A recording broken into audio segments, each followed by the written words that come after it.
अयोध्या में होने जा रहे राम मंदिर के प्राण प्रतिष्ठा और आगामी लोकसभा चुनाव को लेकर बीजेपी आलाकमान के नेतृत्व में 2 जनवरी की बैठक एक तरह से ट्रेनिंग सेशन साबित होने वाली है।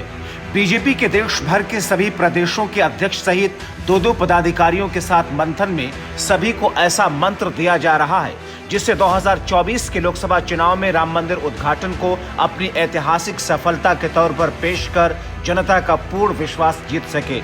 राम मंदिर की भव्यता से हर मतदाता को वाकिफ कराया जा सके। राम मंदिर पर बुकलेट, लोकसभा चुनाव से पहले नए वोटर से जुड़ने के लिए बूथ स्तर पर कार्यक्रम समेत कई योजनाएं हैं। इसके तहत रामलला को घर घर पहुंचाने का अभियान। राम मंदिर के घर घर पहुंचाने के मिशन को संघ बीएचपी ने शुरू कर दिया है। रामलला की प्राण प्रतिष्ठा की सूचना घर घर अक्षत निमंत्रण देकर पहुंचाने का कार्यक्रम शुरू है। 22 जनवरी को 5 लाख मंदिरों में प्राण प्रतिष्ठा का उत्सव मनाया जाएगा और इसका सीधा प्रसारण किया जाएगा ताकि लोग राम मंदिर की भव्यता को देश ही नहीं बल्कि दुनिया भर में देख सकें। 2.5 करोड़ लोगों को दर्शन कराने की रणनीति। रामलला की प्राण प्रतिष्ठा कार्यक्रम के बाद कार्यसेवकों के परिवारों और राम मंदिर आंदोलन से जुड़े लोगों को अयोध्या में श्री राम के दर्शन कराने की रूपरेखा संघ बीएचपी ने बनाई है। बीजेपी ने 24 जनवरी से अगले 3 महीनों में देश भर के 543 लोकसभा क्षेत्रों के कम से कम 2.5 करोड़ लोगों को भगवान श्री राम के दर्शन कराने की रणनीति तैयार की है। राम मंदिर निर्माण बीजेपी के लिए उपलब्धि। चूँकि 2 सीटों से 300 सीटों तक पहुँचने में बीजेपी के इस सफर में राम मंदिर की बड़ी भूमिका रही है। देश के करीब 3/4 वर्ग की संवेदनाएं श्री राम के साथ हैं और वो इससे आकर्षित होकर के बीजेपी को वोट कर सकते हैं।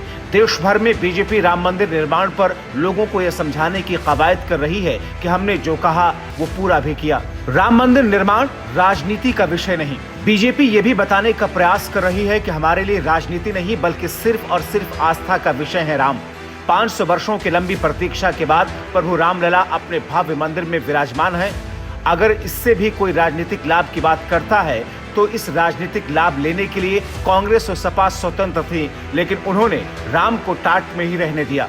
राम मंदिर पर विपक्ष को घेरने का प्लान। बीजेपी को राम मंदिर को लेकर के किए गए संघर्ष और कांग्रेस सहित अन्य विरोधी दलों की ओर से डाली गई कथित बाधाएं और दिए गए बयानों से देश की जनता को भी जागरूक कराने का बीजेपी का अभियान है। राजनीतिक जानकार मान रहे हैं कि बीजेपी राम मंदिर के एजेंडे पर ही चुनाव लड़ने की रणनीति बना रही है, जिसका काउंटर विपक्ष को नहीं मिल पा रहा। बहरहाल देखते जाइए 22 जनवरी के रंग में रंगे देश में 24 का चुनावी रंग कैसा होता है। Bureau report, TV7 Bharat.